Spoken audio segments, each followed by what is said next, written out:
Let's see, we're gonna do now a self join. This is very interesting. We're gonna do, a select. So this self join is just gonna work as a manager lookup. Let me show it to you. We're gonna do, we're gonna use the employees table.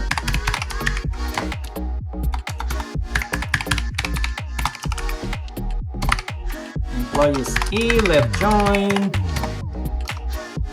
We're gonna do the, so we're gonna select some columns and we're gonna do from employees as E.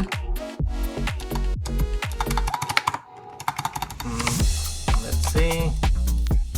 Well, let me just, okay, there it is. Then we're gonna do a left join, employees M on E dot manager ID equals M dot employee ID. So we're gonna get here, select. We're gonna do this like this to beautify the code a little bit. So we're getting the first name plus here we're gonna concatenate an empty space or a blank between what it is, the first name and the last name. So we're getting the last name as employee. Here we're giving an alias to our column so that it's called employee. So if you notice, we're joining the first name plus the last name separated by a blank, and we're calling this result in the column employee because that's the alias we're given. Then we're gonna do m dot first name plus another concatenation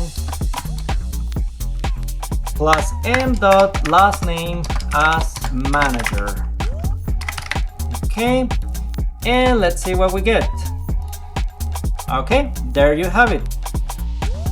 Here we have our left join table with our employees. Here we can see, these ones are employees and these ones are, the managers. We have all employees. These ones do not have a manager yet. As you can see, they're null, but these ones do have managers. And we're doing a left join. That's why we're getting null values. If we did, like an inner join, then we wouldn't get these null values, only matched values. If you see Laura Bennett, if we just do an inner join, Laura Bennett should not appear.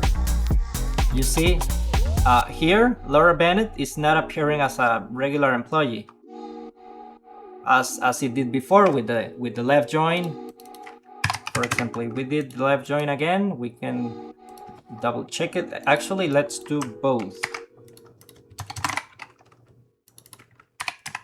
Inner join and the left to compare the data.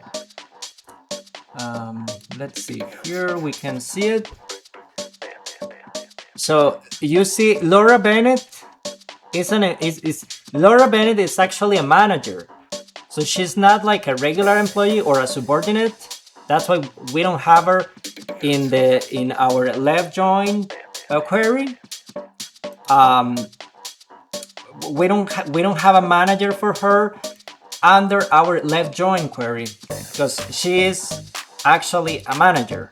So, to confirm this, we can see it with the inner join, but the idea here is to get all employees and be able to see which ones have a manager.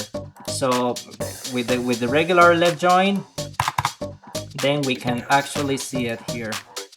You see, here we have all our employees and we see which ones are managers. Okay. Okay, moving on, we're gonna do a group by. So this is gonna help us group our data by something, by a condition that we specify, or better said, by a column in a specific that we wanna group by. So we're gonna get the number of employees per department. We're gonna do a select. We're gonna do from employees employees would be called E. We're gonna do an inner join departments. We're gonna get the on. We're gonna join it departments table as the on E dot department ID equals d dot department ID. Remember that these are the columns that do exist in both tables. That's why we are using this, command in our inner join clause, because we're joining by the same column that they have in common. Department ID and department ID. We're gonna get the d dot department name.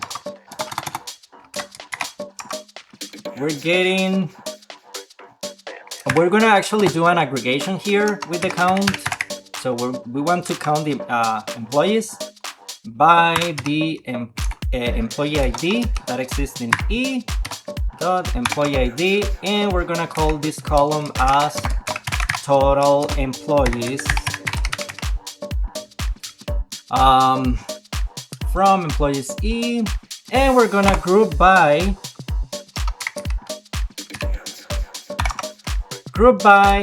the dot department name. So we want to group by department name. We're using the group by because we're also working with an aggregation. We're counting employees. So when you're counting something, you need to group it by. So you need to classify the data. It's like when you have the example of, I always give this example when I'm teaching these SQL concepts. When you are classifying, when you are counting stuff, you might want to classify it. For example, you can have apples, and you have, for example,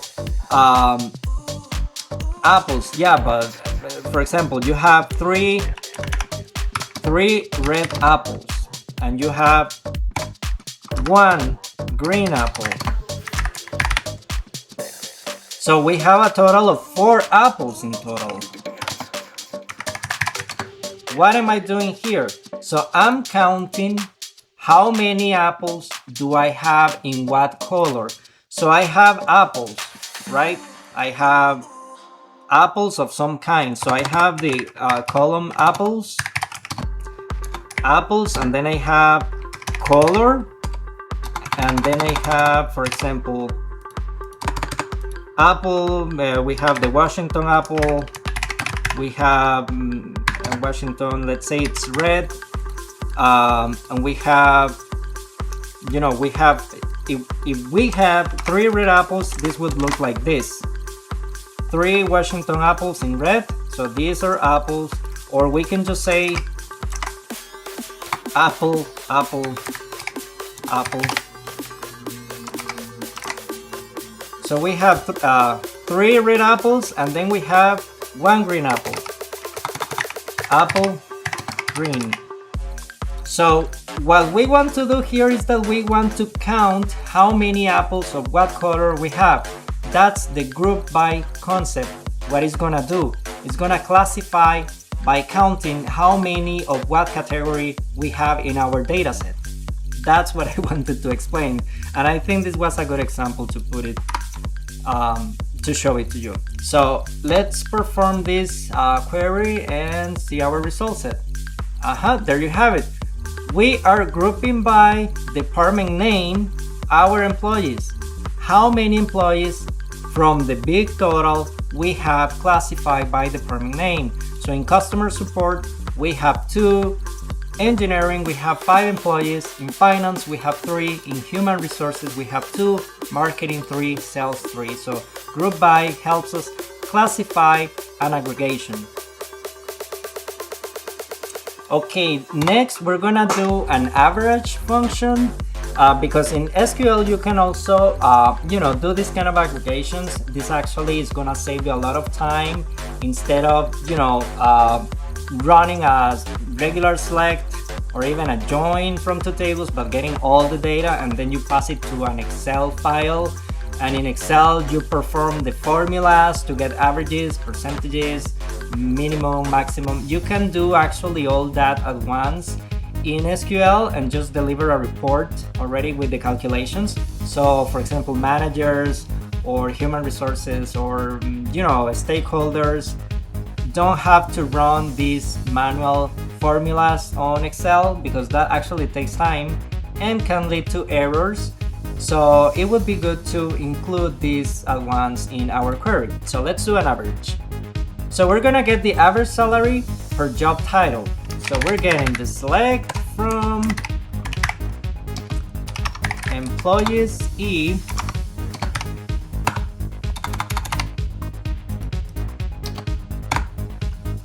and we're doing an inner join jobs J on E dot job ID equals J dot job ID. We're gonna group by J dot job title, and we're gonna order by average. Okay, here in our select statement, we're gonna get the J dot from the jobs table. We're getting job title. We're gonna do the aggregation and average from E dot salary, and we're gonna call this column that we're creating as an aggregation as average salary from employees E. Now we can order by average salary in a descending order. And here we have it. So we're having the job title as a senior software engineer. So what is the average for this role or this job title? Here we have the amount 131,000, finance manager 112,000. So these are all the averages for these role positions. Order from top to bottom. Okay, next we're gonna perform a having clause. So having actually helps us put a condition under a classification of some result set that we are working with. For example, we're gonna get the departments where average salary exceeds $70,000. Okay, $70,000. So we're doing a select from employees as E. We're doing an inner join departments B on D dot department ID equals D dot department ID. We're gonna group by, we don't have our column specified yet, D dot department name, comma, we're doing an aggregation here, an average as E dot salary. This is gonna be called AVG salary from employees E, and we're grouping by D dot department. So we're grouping by department name. Now we can do the like the condition to return all rows that are having an average. Right now we can put the function here as E dot salary greater than 70,000, and we're gonna order by AVG salary in a descending order. If we run this is what we get. So we're getting all rows that are greater than or having an average greater than 70,000. And all these numbers are greater than 70,000. Engineering, finance, human resources, and marketing, as we can see here. Okay, so we're getting the department name, which is the left-hand side column. We're getting the AVG salary column, which is a function, an average, but we cannot specify this. We cannot just say like from employees E inner join where AVG salary greater than 70,000. That is gonna throw us an error. Let me show you, just so you can see where ABG salary. So if I run this, I'll get an error. You see, that's not how you structure the syntax of this having command, having clause. So you need to specify the group by, and after group by you put the having clause, and then you can order it the way you want.